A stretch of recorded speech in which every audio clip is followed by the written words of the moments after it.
Hey, Joseph here with American Trade Masters, and I have a project of a handicap ramp today, and I just wanted to shoot a quick video of it, how I built it and designed it. So it's 30 feet long, and it's an ADA spec, which is 12 in 1 pitch. So let's talk about first things first, and that would be safety. Always protect your eyes and ears. I have been dinged a few times in my previous videos for violating that.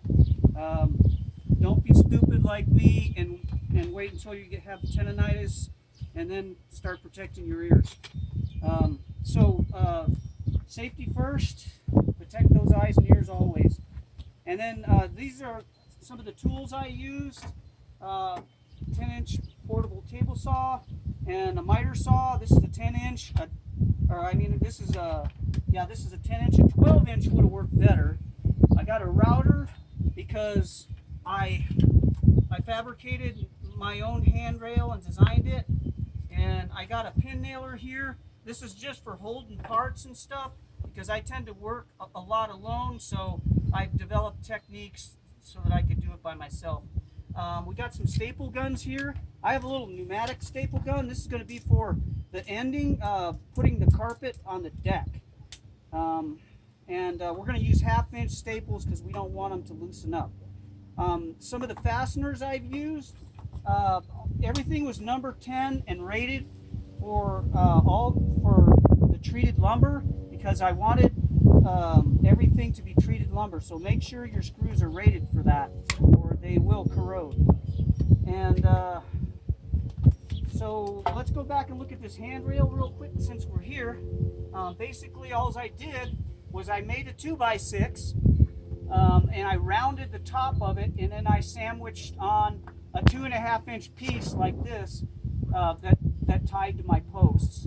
I think my router bit here is about 1.25 inches round over or whatever. It was only $30, so saved a lot of money on the handrail from that. So let's look at the ramp again. The ramp was made to be removable, so everything is screwed in. Now there's really first step is design, and I just started with a sketch to get my material list. My material list was 9 4x4 12-foot posts, 4 4x8 treated lumber plywood. My screws are 3-inch, 4-inch, and 5-inch boxes, and then my lags, which this one didn't get lag. There's one post over there that got lags. I used 1/4-inch by 5-inch long lags to lag my post to my joist. And then the flat bricks, I got 12 of these 2-inch by 6-inch by 16 for my platform. And then I got this post spike so that I didn't have to dig post holes. We'll more about that later. There's some issues I had with that. That's the first time I've ever used them. And I think that's it for the material list. Cost-wise, I got about $600 in it. Labor-wise, I got at least 5 days, but I had a learning curve to overcome on this too, because this is my first ramp project. So anyhow, there's like 7 steps that I'm going to talk about. I'm going to talk about layout, the landing platform, framing, posts, handrail, deck, and carpet for the 7. First things first was the layout. The way I determined all my dimensions was just by a string line. Because it was on an angle, I got my length on my string line right here, as you can see, and I tied it to the top of the ramp, and this is how I determined all my dimensions. So I use this little block to keep it 3/4 because that's the width of my deck. Now let's go up here, and we're going to look at where we started. So we started right over here on this first joist to the outside. We got our string line, and I already knew my width was going to be 4 feet. It doesn't have to be 4 feet, but I wanted 4 feet clear, so I wanted it to be nice and wide. So I set this joist first. That was my very first one. I actually temporarily propped it up here to where, and then I just measured from my line 3/4 like that, and so I propped it up and staged it right there. Now when I did that, that gave me the length that I needed to make this joist, because they were 16 feet long, so they needed to be trimmed. So I trimmed it to size, and then the next thing I did was I came down here where the joist lands to the edge of that. Now this joist wasn't here, it was just open air, and I just took a measurement. I took the measurement over here, and it told me how much to take off from here to 0. So basically it's 4 feet, and it went from 0 to whatever this was based on this dimension. That's how I got that dimension. Once I got that dimension, I marked it onto my joist, and then I just ran a skill saw. I didn't put a skill saw in the picture, I forgot. That's what happens when you get old. But anyway, so then I just cut it with a skill saw, and then I used this template, this cardboard template I made up for the other 2 joists, so that everything would be exactly the same. So again, I started with the string line, and then I leveled this brick platform, and then I got all my dimensions off of that. I used some bracing in here. It's structural, so it helps. I made it so it would be heavy duty, in my opinion anyway. So let's go back and look at our framing again. So I went ahead and put some bracing in here, even though I don't know if I had to or not. You can leave comments if you like. Come up with any other ideas. I just designed this on the fly.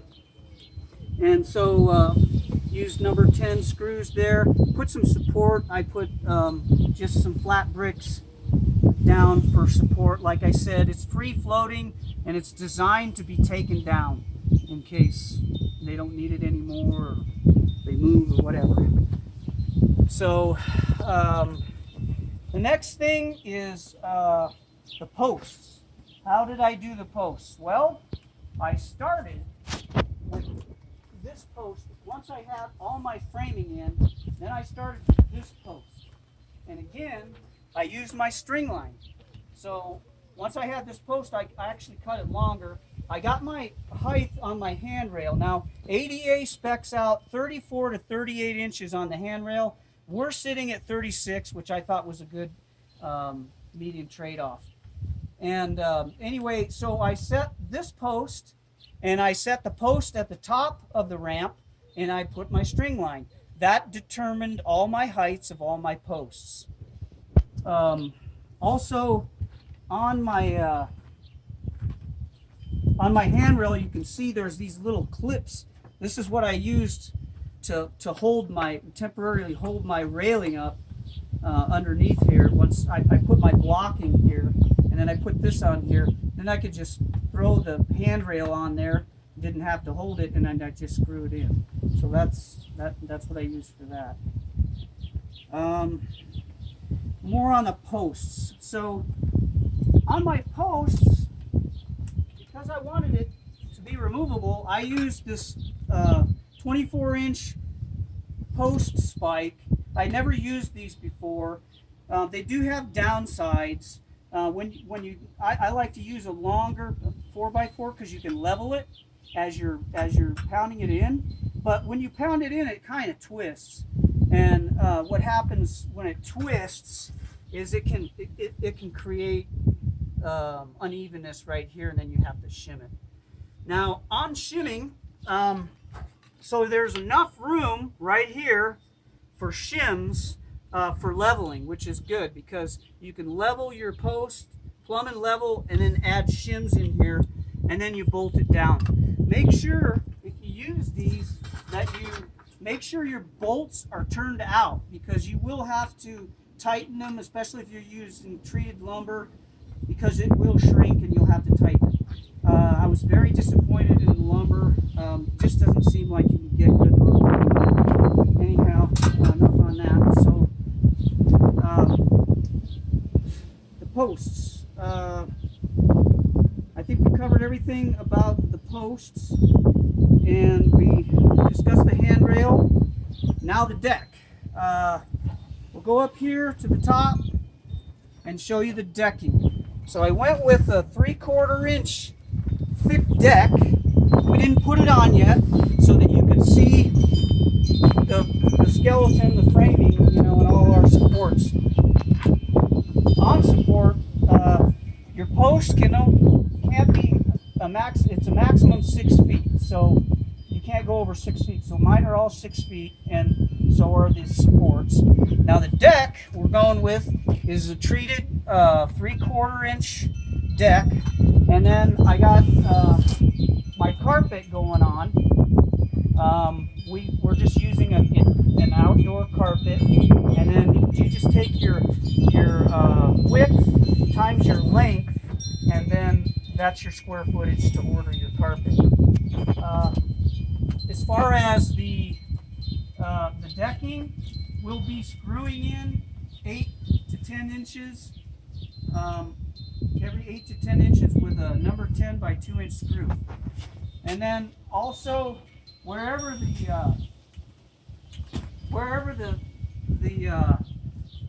plywood butts in, we put the supports right here so we can screw the plywood into these seams and have good support right there, so that it has adequate support. And I think that's about it.